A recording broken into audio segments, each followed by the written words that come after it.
Ձեռք բերեք իտալական եւ գերմանական նորաոճ պաստառների նշված տեսականին իդեալ համակարգից ամանորյա հատուկ գներով։ Մեկ հատը սկսած ընդամենը 3900 դրամից։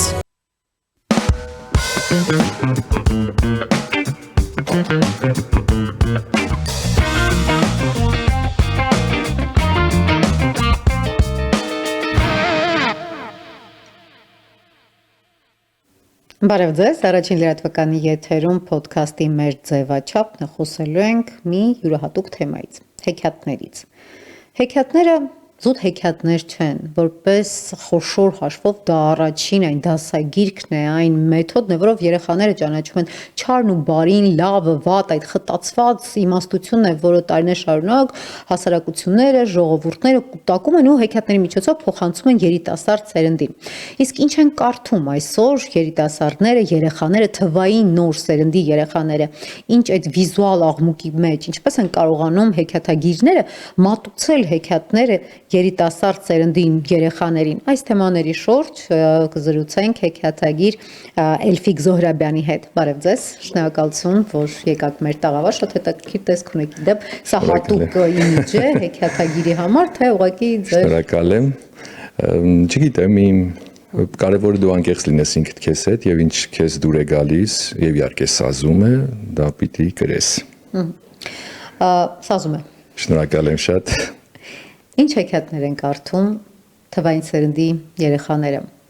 Տարբերություն կա, որովհետև մեր ժամանակ մենք հիշում ենք հստակ, այդպես մեզ քնեցնում էին, կարդում, ուրիշ անելիք, ուրիշ զվարճանք չկար։ Կային հեքիաթներ, որը մեզ պատմում էին, օրորոցայիններ, երգում ենք, քնում ենք, իսկ հիմա անթիվ անհամար այսպիսի վիզուալ աղմուկ կա, ու այդ երեխաներին այնքան դժվար է հանգստացնել, բերել այդ դաշտ։ Նախ շատ տարբեր են երեխաները, շատերը գերադասում են կարճ գործեր ընթերցել։ Օրինակ իմ տղան, որ տեսնում է երկար է գործը, չի կարդում։ Բայց կան շատ խելացի երեխաներ։ Բայց ուզում եմ սկսել այնտեղից, որ ես չեմ գրում հենց միայն երեխաների համար, ասում ենք 12+, բայց նկատի ունեմ ավելի շատ պատանեկան տարիք եւ այդպես անվերջություն։ Հեքիաթը ունի իր սիրողները, անկախ տարիքից։ Եվ եթե հեքիաթը յուրօրինակ է, քեզ կարողանում է տեղափոխել այլ աշխարհ, նա տարիք կարող է չհարցնել, որովհետև ինձ համար դա մտածողության ձև է։ Իսկ արդյոք այսօր մեր իրականությունը շատ ավելի կոշտ ու դաժան, այդ ֆենտեզի ժանրը ավելի դաժան չէ, քան հեքիաթները, ու ինչպես տեղավորել հեքիաթը հենց այսօրվա մեր իրականության մեջ։ Ոչ, ամեն ինչ էլ կարող ես գրել, պարզապես պիտի դա լինի արվեստով եւ դու պարտադիր պիտի այսօրվա ժամանակի շունչը զգաս։ Ես վախենում եմ հասնել այնպիսի կետի կամ տարիքի, գուցե դա տարիքի հետ կապ չունի, ավելի շատ զգացողության, որ դու արդեն քո ժամանակի հետ չգաս։ Սա շատ կարևոր է։ Պիտի պուլսի վրա դնես ձեռքդ եւ իմանաս այսօրվա ռիթմը զգաս, այսօրվա երեխան ինչ է սիրում, ճիշտ է էլի ասում եմ երեխան, դե ի վերջո 12+։ Այո։ Դե մենք էլ ենք երեխա։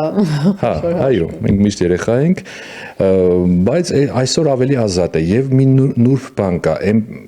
հաճախ է եղել, որ այսօրվա երեխաները այս նորաշունչ հեքիաթները ավելի լավ են ընկալում ու սիրում, քան արդեն ավելի մեծահասակները, որոնք մի քիչ ավանդական են, մի քիչ կարծրատիպային մտածողություն ունեն։ Բայց այսօր Հոլիվուդում այնպիսի անիմացիաներ են նկարվում, որ շատ հետաքրքիր են, իհարկե երբեմն չափ անցնում են, բայց սերունդը այսօր շատ ավելի ազատ է իր մտածողության մեջ։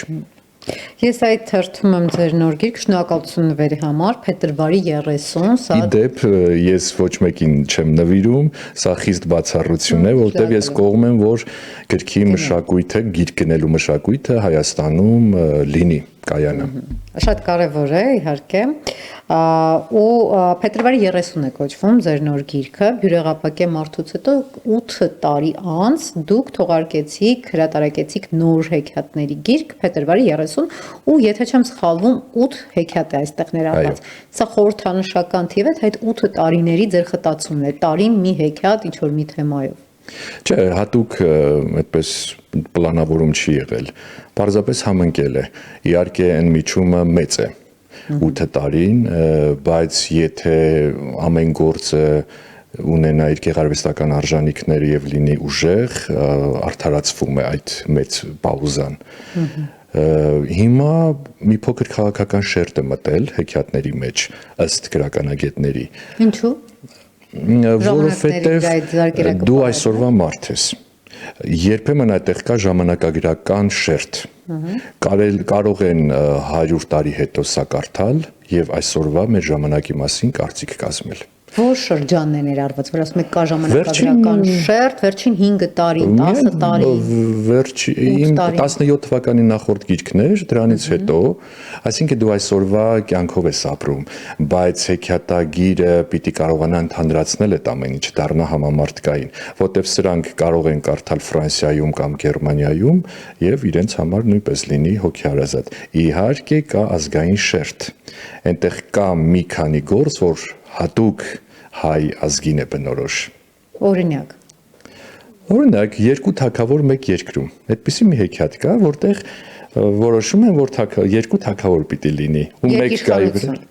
երկու իշխանություն, այո։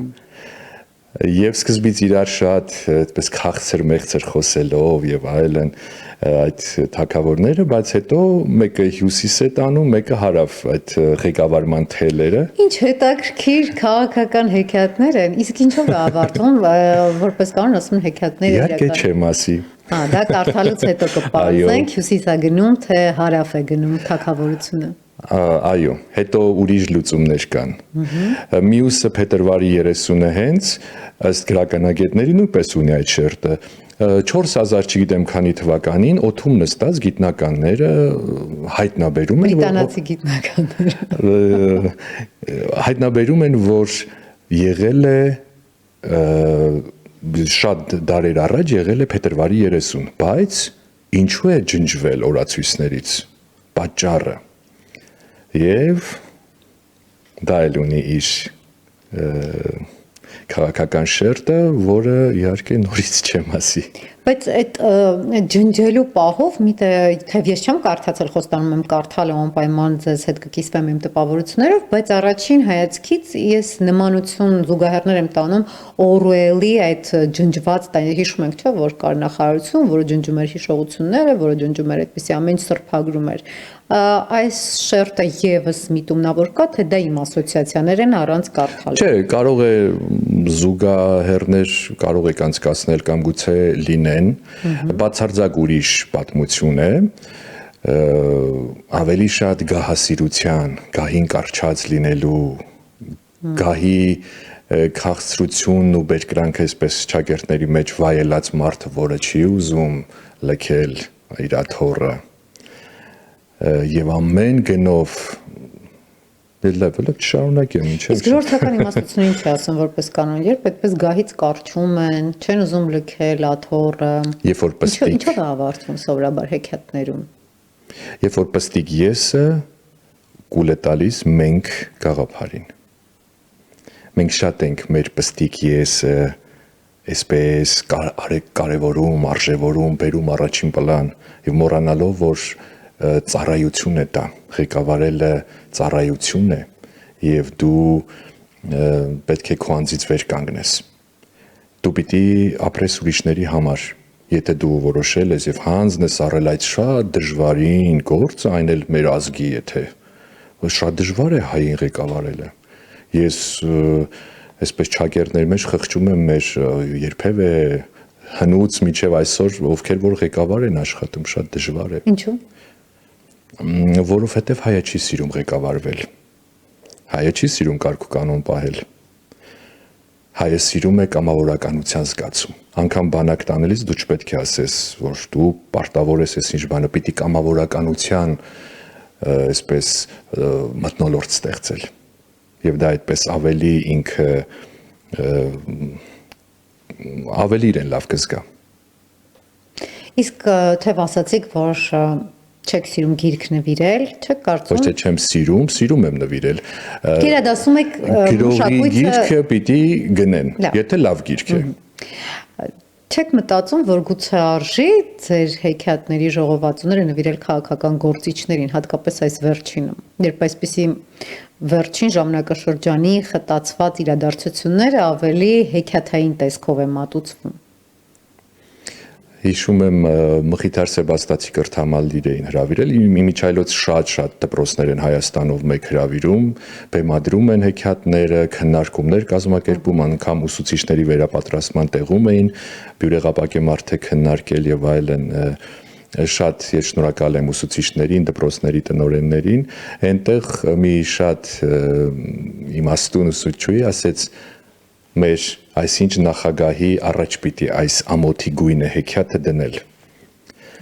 Այդպիսի մի հեքիաթ կար, երբ որ 21-րդ դարում վհուկները հավաքվում են Սև ժայռի վրա եւ որոշում են որն է լինելու դարի 21-րդ դարի ամենամեծ աղետը։ Եվ ամենաերիտասարդ վհուկը Սմոքինգ հագած ասում է, որ մարդկությունը կկորցնի ամոթի գույնը եւ ոչ մի տեխնիկական բան չի կարող դա վերականգնել։ Եվ այնտեղ գալիս է մի պատանի, որը արդեն այդ ամեն ինչը վերցնում է իր վրա։ Իսկ թե ինչպես, դա էլ չեմ ասի։ Կորցրած գույնը վերցնում է իր վրա։ Չէ, փրկելու, ժողովրդին վերականգնելու ամոթի գույնը։ Իսկ ձեր կարծիքով ինչ է պետք, որպեսզի այդ ամոթի գույնը վերականգնվի, որտեղ այսօր հաճախ շատ են խոսում, որ սոցցանցերում երբ նայում ես մարդիկ բացեիբաց կարող են հայոյել, կարող են ինչ ասել միմյանց, ամբողջ դաշտը այսպես ծայրահեղականացված է ու կորել է մի տեսակ այդ չափորոշիչները կամ զսպող ֆիլտրներն են կորել, որը թերևս նաև այդ ամոթի ինստիտուտներ, որ ամոթ ասելով մենք նաև որ դա պարկեշ չէ, չի կարելի, ես այդ ենթատեքստում եմ ընկալում ամոթի գույնը կորցնել է նաև։ Ըստ ձեզ ինչը կարող է վերադարձնել, թե դա բնորոշ է ամբողջ այսօրվա ժամանակաշրջանին գլոբալ երևույթ մենք որտեղ ոչ միայն լոկալ պետք է դիտարկենք, այլ ավելի մասշտաբային։ Շատ հետաքրքիր, բայց միևնույն ժամանակ շատ բարդ հարց տվեցիք։ Գիտեք, վերջին տարիներին հասկացանք, որ մեր իմացած այդ բարոյական սկզբունքները, հատկանիշները, դաստիարակությունը եւ իրականությունը շատ այսպես ծայրաբևեռներով են գնում։ Այն ինչը որ համարվում էր շատ դրական, վեհ, արժանապատիվ, հիմա կարող է հակառակ պատկերը ստանալ։ Եվ արդեն ասում ես, որն է ճիշտը, ինչպես ապրել, որ դու լինես մարդ, ինչպես ասում են մեծատառով մարդ, կարգին մարդ, եւ միևնույն ժամանակ չկորցնես քո սկզբունքները, պահես քո արժանապատվությունը, լինես լիարժեք քո երկրի զավակը, քաղաքացին եւ ունենաս հարգանք։ Մեր ամենամեծ ցավը բարեկրթության պակասն է, կուլտուրայի պակասը։ Եթե դա լինի, մերպես ազգ չի լինի երևի։ Ես բազմաթիվ երկրներում եղել եմ, որտեղ ներկայացրել եմ Հայաստանը եւ ցավով եմ արձանագրել, որ մենք շատ բաներում առավել ենք, պարզապես այնտեղ հարգում են օրենքը, հարգում են ժամանակը, պարտաճանաչ են։ Իսկ մենք սիրում ենք ամեն ինչ բարթացնել, քննարկել, մեր մեծ ընկարծիք ասել, ընդդիմանալ, բայց վերջում ընդունել։ Բարեկրթության, դաստիարակության հարց է, հիմա մարդիկ ավելի շատ, չգիտես ինչու ագրեսիվացել են, իրար չեն լսում։ Իմ վերջին պիեսներից մեկում այդպիսի մի կերպար եմ գրել եւ այդտեղ շատ ուժեղ է ստացվել ըստ իմ ուսանողների, որ երբ որ մարդը ժամանակ չունի դիմացինի լսելու, անընդհատ մեկ հեռախոսով է զբաղվում, մեկ չգիտեմ զանգինն է պատահել, հա հիմա մարդ ուզում է հետը կիսվի, բայց ժամանակ նա չունի եւ իմ ուսանողուները համալսարանի ասացին, որ մենք բոլորս տեսանք մեզ այդ կերպարի մեջ, որտեղ մարդը ասենք դուք ունեք խնդիր, որ ուզում եք կիսվեք ինչ որ մեկի հետ, բայց այդ դիմացինը ինչքան է ձեզ շատ սիրում հարգում է, ժամանակ չունի, իրականում չի լսում։ Թվում է լսում է, բայց չի լսում։ Մտքերով այլ արդեն սոցցանցերում այլտեղ է։ Ամենտեղ։ Մեյլերին է պատասխանում։ Ամենտեղ։ Այստեղ ունեմ մի հեքիաթ, ներողություն, երևի շատ խոսեցի։ Չէ, հետաքրքիր է։ Ունեմ մի հեքիաթ, որ կոչվում է 7 օր 70 տարի, այնտեղ ամենակարողը հնարավորություն է տալիս։ Կարծեմ թե սա է, 70, դա չէ։ Ամենակարողը հնարավորություն է տալիս, որ մարդ ապրի կամ 7 օր, եւ ինչ ուզենա անի, կամ 70 տարի սորական մարդու պես։ Եվ ինչ են ընտրում։ Մեկը ընտրում է 7 տարին, 7 օրը, մեկը 70 տարին եւ 7 օրվա մարդը ամեն ինչ կարողանում է անել։ Ինչ ուզում է կարողանում է պատերազմները կանգնեցնել, կարողանում է ժամանակը հետ տալ, կարողանում է ում սիրել է եւ ինքը այդ սիրելին իր մոտ չէ, նա դառնա իրենը, կարող է նրան Նապոլեոնը սուրճ հյուրասիրել, մատուցողի պես, կարող է ինքը թռչել, ամեն ինչ անել, ամեն ինչ եմ ուզում բացել, եւ այդտեղ էլ կա ժամանակի խնդիրը, որ ժամանակը այնքան է արագացել, որ հիմա չեմ ուզում այդ բառը չէ, սփոյլեն ասում, սփոյլ անեմ։ Իսկ գուցե պետք է նաև որոշակի փակագծեր բացել գովազդային ասման նպատակներով։ Եթե դա ասեմ, արդեն որտեղ շատ անսպասելի լուծում կա, վերջում։ Շատ լավ, սպոյլ չենք անում ձեր ասած։ Այդ վազքը կանգնեցնելու բանաձևը ո՞րն է ձեզ, որտեղ ինչպես նշեցիք, ձեր հերոսներն են ասում, որ այդ վազքի մեջ անընդհատ վազք կսիրեն, կատեն անգամ վազքի մեջ։ Եթե չեմ սխալվում, այդպիսի միտք ունեք, այդ վազքը կանգնեցնելու բանաձևը այսօր ո՞րն է։ Պարզապես պիտի վազքի մեջ դու չմոռանաս, որ քո եսից այն կողմ էլի կան մարդիկ, որոնց իբր թե սիրում ես, հարգում ես։ Վազքը պիտի գնա եւ գնալով ուժեղանալու է։ Ժամանակը չի, այդ որ ասում են ժամանակ չունեմ, մի քիչ ես այդ արտահայտությանը լուրջ չեմ վերաբերում։ Եթե դու ուզում ես, ժամանակ կա։ Այդտեղ մի կերպար կա, որը ասենք այս պահին ես պիտի լինեմ մի 7 տեղ, լինեմ այսինչ տեղը օգնեմ իմ սիրելի մարդուն, ընկերոջս, չգիտեմ, գնամ այսինչ տեխնիկական գործ անեմ, սոցիալական ինչ-որ բան, այստեղ լինեմ եւ այդտեղ մի տեսարան կա, որ այդ կերպարը միաժամանակ կարողանում է մի 7 տեղ լինել։ Ինձ հատկապես հետաքրքրեց ձեր այն միտքը, որ ես ինչ-որ ցավով ապրումակցում եմ այն մարդկանց, որոնք ղեկավարել են տարբեր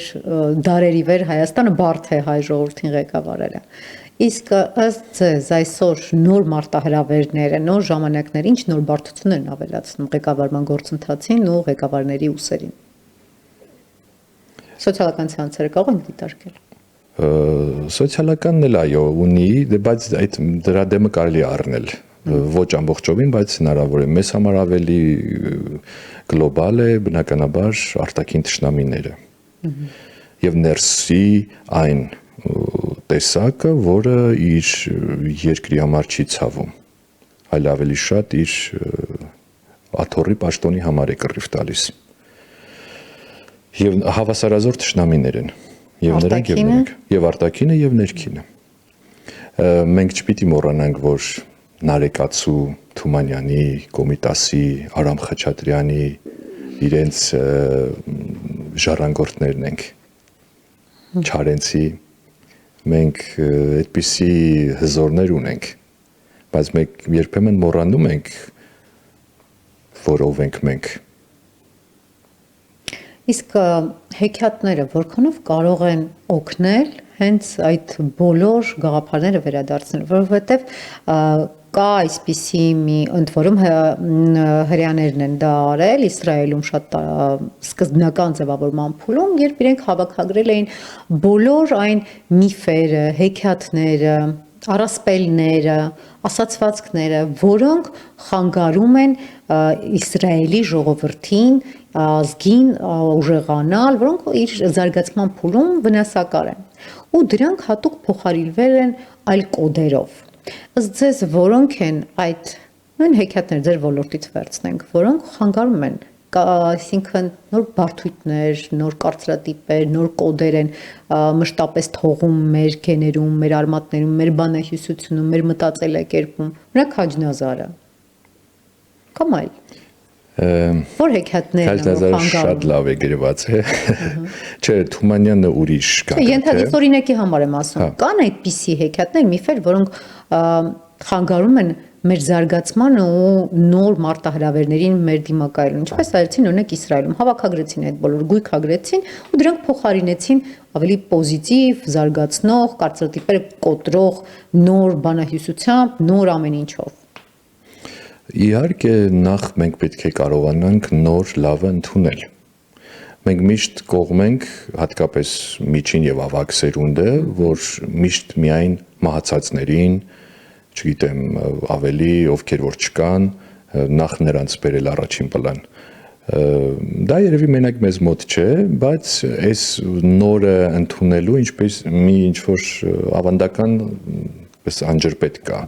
ցանկապատ կա, որ մի քիչ դժվար են ընդունում նորերին, ցանկացած ասպարեզում, դե բայց փառք Աստծո, այնքան շատ են այդ համակիրները, այդ դրականը, որ դա հաշվի չի առնվում, եթե ասենք տվյալ արվեստը բարձրորակ է։ Բայց դա մեզ խանգարում է ավանդականին կարճած լինելը, ավանդական լավը պիտի պահել։ Ես նկատում եմ կոնկրետ գործեր, թեկուզ նույն անբան հուրին։ Անբան հուրին իհարկե Թումանյանի ամենաուժեղ գործերից չէ։ Դա ինքը հավաքել է, չէ՞ դա հավաքել է։ Բայց շատ դրական, այսպես հումորով, հեգնանքով գործ է։ Իհարկե չես կարող ասել մասշտաբը Քաջնազարի եւ դրա, որտեղ նա ավելի մեծ եւ ընդգրկուն է։ Շատ խելացի են վարվել Իսրայելում, որ նման բան են արել, փոքր ազգերը պիտի իրենց յուրահատուկ կառավարման ձևը լինի, ամեն ինչի մեջ պիտի ուրիշ լինեն, քան մեծերը։ Մեծ ազգերի մասին է խոսքը քանակով, որովհետև փոքրերի գլխին այլ մարտահրավերներ կան կախված։ Եվ դու պետք է այնքան իմաստուն լինես, որ հեռուն նայես։ Մենք պիտի այսօրվանից մտածենք 50 տարի հետոյի մասին, 10 տարի հետոյի մասին, բայց երբեմն տեսնում ենք, որ այսօրվա մասին էլ լիարժեք չեն մտածում ոմանք։ Հաճախ այդ բոլոր հարցերի պատասխանները կոդավորված կարելի է գտնել հեքիաթներում։ Այո։ Ու նման դեպքերում ինչ են ասում հեքիաթները։ Իմ հեքիաթներում կան այդ կոդավորումները, ավելին ամոթի գույնը հեքիաթից մեջ գրականագետները հոդված են գրել, որ կար կանխասացություն։ Եվ դրանք բոլորը տեղի էին ունենում, բայց ես դա ինչ-որ հատուկ չեմ գրել։ Իսկ ու կա մի հեքիաթ, որը կոչվում է Հուլաբալու երկիրը, որտեղ բոլորը միաժամանակ խոսում են, հենց լռում են, հենց խոսում են, իրար չեն լսում, բոլորը խոսում եւ 3 ամիսի մեկ թագավոր են փոխում։ Եվ 1 ամիս հետո պարզվում է, որ թագավորը ինչ-որ տարօրինակություններ ունի։ Հիմա չեն կարողանում հանել։ Այսպես էլի փակագծերը չբացեմ եւ այդտեղ շատ անսպասելի ֆինալ եմ դրել։ Հանգուցալուծումը շատ անսպասելի է։ Եվ ոչ ավանդական, որ դու սպասում ես պիտի այսպես ավարտվի, ոչ։ Եվ դա մեծ հարցադրում է։ Նշեցիք, որ շատ ջերմ ընդունելության է արժանացել ձեր գրականությունը Գերմանիայում, Մարկ Թվենի, Վիլյամ Սարոյանի մրցանակակիր եք։ Այ ո՞րն է այդ կոդը, չէ՞ որ մենք խոսում ենք, տեսեք, հայկականի մասին, ասում ենք հայ վերջին իրադարձությունների մասին, այս ամբողջը ինչով է այն հետաքրքիր լինելու միջազգային ընթերցողին կամ չգիտեմ Ամստերդամում ապրող Ջոնին։ Գիտեք, եթե համամարտկային է, եւ հեքիաթ է, որը կարող է այնտեղ լինել, այստեղ լինել, մի հեռավոր երկրում էլ մարդու մասին է։ Իհարկե, այնտեղ կան շերտեր, որ հատկապես հային է վերաբերում, ազգային շերտը կա։ Բայց ես չեմ սիրում օրինակ ճակատային բարոյախրատականությունը։ Բարոյախոսել, չգիտեմ, այսինչ չի կարելի, այնինչ չի կարելի։ Սկզբնական շրջանում միջև գիրք տպագրելը ինձ մոտ դա կար, բայց հետո դա փառք Աստծո անցավ։ Ինքս ինձ հաղթարեցի, որովհետև մենք սիրում ենք, չէ՞, այդպես սովորեցնել, չգիտեմ ինչ անել, դա տհաճ է։ Դա պիտի ճակատային չլինի։ Իհարկե դիդակտիկ շերտ ունի հեքիաթը։ Ինչպես առակում դե ավելի դա բաց է։ Առակս ինչ է ցույց տալիս, այս։ Հեքիաթում դու պիտի կոդավորես եւ նաեւ հարցադրումներ դնես ընթերցողի առաջ։ Եթե դա լավ գործ է, հզոր գործ է եւ կան կերպարներ, գաղափարական բովանդակությունն է հարուստ, այդ դեպքում նաեւ հարցադրումներ կան, որոնք լուծելի չեն դեռևս։ Իսկ պատասխանները չկան, իսկ կոդը կա պատասխանների գոնե։ Կոդը կարող է պատասխաններ հուշել, բայց պատասխաններ չի տալիս։ Ես ինքս ընթերցողը պետք է Այո, գտնի պատասխան։ դուք վերևից եք նայում այդ ամեն ինչին։ Սկսում եք ապրումակցել հերոսների հետ եւ հասկանում եք մի քիչ ուրիշ կողմից այստեղ մի քիչ հեգնանքը շատ է։ Այս գրքում սատիրան շատ է։ Դե ասում են, որ իմ գուցե չգիտեմ լավ է վատ է, իմ ամենաուժեղ կողմերից մեկը սատիրիկ շերտն է, շատ ուժեղ է այստեղ ավելի, հեգնանքը սուր է։ Իսկ դուք միտումնավոր եք քանդել այդ հեքիաթի ձևաչափը ավելացնելով սատիրա, կինեմատոգրաֆիական էֆեկտներ, թե Չէ, դա երևի իմ ոճն է։ Ես երկար բարակ այդ որ սկսում են բանանել այսպես հատակի փայտի նկարագրություն այդ փայտը որտեղից էր ինչ քանի փոշի հատիկ կար այսպես հատակի վրա եւ ես այդ բաները չեմ սիրում եթե հրացանակա պիտի գրակի ավելորդ ոչ մի բան մարդը ժամանակ չունի այսօր այսինքն սա ավելի երիտասարդ այդ սերունդը ռիթմը պիտի լինի դրա համար այդ որ գրականագետները ասում են կինեմատոգրաֆիկ անցումներ կան արդեն ես վստահում եմ ընթերցողի երևակայությանը, որ ինքը մտքով լրացրեց, որ այսինքն էս ինչ բան է եղավ, հետո ասավ, էս ինչ տեսարանին։ Էլ չեմ դնում մանրամասն, էս եղավ, արդեն պարզ է։ Սվայ լեզվով եք գրում արդեն, ռիլի նման։ Մոտավոր արդեն սյուժե է, ոչ թե ֆաբուլա, դե սյուժեն ուրիշ բան է, ֆաբուլան ուրիշ բան է։ Ֆաբուլայով չեմ գրում եմ սյուժեի, այսինքն կան թռիչքային անցումներ, բայց պահելով լոգիկ գիծը։ Իսկ երեխաների ընկալումը ու ավագ ծերնդի ընկալումը ինչով է տարբերվում, ինչպես են ընկալում, չէ՞ որ դուք զրուցում եք, ստանում եք այդ նրանց պատասխանը, ֆիդբեք այսպես ասված, ինչպես են արձագանքում ու ինչպես է ավելի ավագ 12+-ի վերջը։ Շատ տարբեր են, եթե որոշակի կրթվածության եւ կարդացածության մակարդակ ունենում են, շատ ավելի դրական են ընդունում։ Բայց հիմնականում դրական է եղել։ Հեքիաթներից մենակ մեկն է, որ այնտեղ 1-2 նախադասություն կար ամուսինները տարիքային տարբերություն ունեին եւ մայրիկներ կային, որ իրենց երեխաների համար կարդալիս մի քիչ տարակուսել էին, բայց դա հումորով գրած գործ էր եւ ընդ որում ժողովրդական, միակ ժողովրդական գործն էր Բյուրեղապակի մարդի գրքի մեջ, որ դա մշակել էի։ Մի քանի այդպես արձագանքներ այդպես ա եղել, ընդամենը մեկ հեքիաթի, բայց շատ բնական է, կարող են մեկ գործը թեկուզ չհավանել, հավանել 9 եւ առասարակ արվեստի մարդը կամ ինչ որ մեկը, եթե հանրային արդեն դուրս է գալիս հանրային ասպարեզ, նա պիտի նաեւ հակառակ կարծիքին սպասի, իսկ ով է ասել, որ բոլորը պիտի հավանեն կամ մեծ այսպես հիացմունքով խոսել, կարող է լինել հակառակը, բայց եթե հիմնավորում են մասնագիտորեն։ Իսկ ձեր ստեղծագործություններում կան դրական բացասական հերոսներ, ինչ եմ ասում դրական բացասական, հաճախ լինում են բացասական հերոսներ, որոնք շատ դրական հույզեր են առաջացնում, էմպաթիա են առաջացնում, կախված իհարկե մարդկանց տարբեր տեսակից, բայց հիմնականում լինում են այդպես, որ նայում ես բացասականը, դասագրքային բացասական կերպարը, բայց դու ապրումակցում ես իրեն, ուզում ես ինքը հաղթի, այդտենց կա։ Այդ նրանից է, որ գրողը կարողացել է հմայք տալ այդ բացասական կերպարին։ Կան, այդպես կան, բայց ես չեմ սիրում, որ արդեն ռոմանտիզմի դարաշրջանի նման կամ սա բացասական է, սա դրական է, սա սև է, սա սպիտակ է, ոչ։ Մարդու մեջ բոլոր գույներն էլ կան, եւ մարդ հետաքրքիր է դրանով։ Այստեղ կան, որ դե հեքիաթի մեջ չես կարող վեպի նման, վեպը ծավալի առումով շատ է թույլ տալիս, բայց երբ որ կարճ է քո տարածքը եւ շատ ավելի դժվար է կարճի մեջ շատ բան տեղավորել, դու պիտի կարողանաս որն էր հերոսի, որտեղ մեղք գործեց, որտեղ պիտի սա չաներ։ Այսպիսի բան կա, բայց ասում ես ափսոս, բայց դա արդեն գրական տեխնիկային է վերաբերում եւ դա ինչ որտեղ պետք է, որովհետեւ ես նաեւ դրամայի տեսությամբ եմ զբաղվում, տեսական հարցերով շատ խորացած եմ կամ ինչպես են սցենարը գրում, դրա հարցերով նաև դասավանդել եմ եւ վարպետության դասեր արտասահմանյան երկրներում, որտեղ Հայաստան եմ ներկայացրել, այնտեղ շատ բան եմ սովորել եւ հիմա դրա համար էլ ես հաճախ չեմ գրում, որտեղ հանդգնում ես ոնց ես դրա տակից դուրս գալու։ Ես արդեն վախենում եմ նոր բաներ գրել։ Ինչքան հաջողվում է,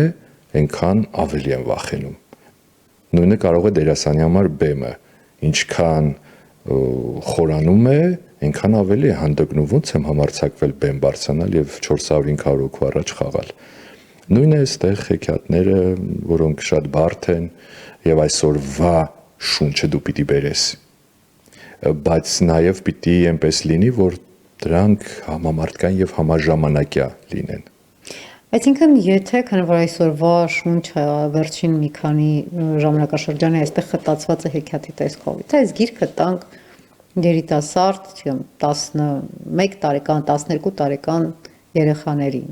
կամ դեռահասներին, դրանք ամբողջությամբ ձեզ կընկալեն, ինչ իրադարձություններ են եղել, թե մենք լրացուցիչ կողքից պարզաբանումների կարիք կլինի։ Ամեն տարիք իր մակարդակով կընկալի։ Մեծը իր անցած ճանապարհով, իր չափով, թե պետք կարող է փոքր լինի, բայց շատ ավելի լավ, որ ասում են խելքը գլխի մեջ է, տարիքի մեջ չէ։ Բայց երեխաները միշտ ավելի ինտուիտիվ, ավելի լավ են ընկալում։ Կարող են։ Քառակուսի մտածելակերպը, քառակուսի մեջ, որ երեխաներին երբ դեռ չեն հասցրել դրել կրթական համակարգը, նրանք միշտ շատ ավելի թե բառաստեղծ են, այնպիսի բառեր են հորինում մինչև դպրոց գնացող երեխաները, որ ես երբեմն ապշում եմ, իսկապես բառաստեղծ են։ Ու մենք երբեք չենք մտածում, որ իրենք, որտեղ քառակուսից դուրս են մտածում։ Այո, հաճախ եղել է, որ այնպիսի նուրբ վերլուծություններ են արել, չէ՞ միշում Հրազդանում էր, թե Աբովյանում, կենտրոնական գրադարաններ այնտեղ կազմակերպել, այնպիսի բաներ ասացին այդ 11-ամյա երեխաները, ես ապշել էի, հիացել էի եւ ասում եմ, այսպիսի սերունդ է գալիս նաեւ։ Կա իհարկե TikTok-յան այն սերունդը, որը 3 տողից ավել չի կարդա, նրա համար մաքսիմում հեքիաթների գիրքը կարող են նայել նկարները, նկարազարդումները, բայց այն երեխաները, որոնք խելացի են եւ ունեն նպատակներ եւ կարդում են, իրենք շատ հետաքրքիր են։ Իմիջայլոց այս գրքի նկարազարդումները, որ դուք էլ նշեցիք, ես նկատեցի, շատ գեղեցիկ է։ Շնորհիվ տաղանդավոր մի հրաշալի պրոֆեսիոնալ նկարազարդող նկարիչ Ամալիա Վարդանյանի, որի հոգին հանում էի անընդհատ ամեն հեքիաթի հետ կապված, բայց հրաշալի աշխատեց եւ արդեն այո, արձագանքը շատ դրական է, ընթերցողները նրա աշխատանքը շատ բարձր են գնահատում։ Շնորհակալություն, պարոն Զոհրաբյան, հարցազրույցի ու գրքի համար։ Ես խոստանում եմ պայման կարդալ, ավելին ես նաև կփոխանցեմ այն ավելի երիտասարդ սերնդին, աղջկաս, իմ ընկերներին, ինձ հետաքրքիր է նաև մեր ընկալումների տարբերությունը, ինչպես կլինի, խոստանում ձեզ փոխանցել։ Ինձ համար շատ հետաքրքիր է եւ ես ակնկալելու եմ լսել նաեւ քննադատություն։ Ես սիրում եմ որ լսել հիմնավորված քննադատություն, որով ես սովորում եմ, որպեսզի ապագայում ել ավելի լավ գրեմ։ Նաեւ շնորհակալություն ձեզ, որովհետեւ ես միշտ հիանում եմ ձեր պրոֆեսիոնալ հաղորդավարական ձիրքով, շատ չեն այդպիսի հաղորդավարները, որոնք գիտակ են եւ գիտեն ինչ հարց տալ, ինչպես իրենց բայել եթերում, այնպես որ այս փոխադարձ կոմպլիմենտների նոտայով ավարտենք, ինձ հատկապես հետաքրքիր է իսկապես այստեղի քաղաքական շերտի իբրև լրագրողի, ես հենց այդ դիտանկյունից կփորձեմ նայել ու հասկանալ ինչպես է ներկայացվում, ենթադրենք մարդու, որը նոր է մտել կյանք ու չի պատկերացնում իր վիճակը, քաղաքական դաշտը, շերտերը, ինչպես է իր անցալումը լինելու։ Իրենք երևի այդ հումորով բաներ կան, դրա վրա կծիծաղեն, բայց իրականում հետո մի բան էլ ասեմ, ով իր վրա վերցնի, իր մասին է։ Մանկական այդպիսի բան, ով իր վրա վերցնի, ես հիշում եմ այդպիսի խաղ կար կամ արտահայտություն, ով իր վրա վերցնի նայենք։ Շնորհակալություն։ Ձեզ նույնպես։ Զրուցեցինք Էլֆիկ Զոհրաբյանի հետ հեքիաթներից, տարբեր շերտերից, պատմական մեր անցյալից, կառավարման համակարգից եւ ինչպես նաեւ քաղաքական շերտերից, որը պարունակում է Էլֆիկ Զոհրաբյանի այս նոր գիրքը Փետրվարի 30-ը, խորհուրդ եմ տալիս կարդալ, համենայնպես ես դա անելու եմ, կգրեք ձեր մեկնաբանությունները մեր դաշտում, կփորձենք նաեւ պատասխանել դրանց, շարունակեք հետեւել առաջին լրատվականին եւ չմոռանաք բաժանորդագրվել։ Thank you.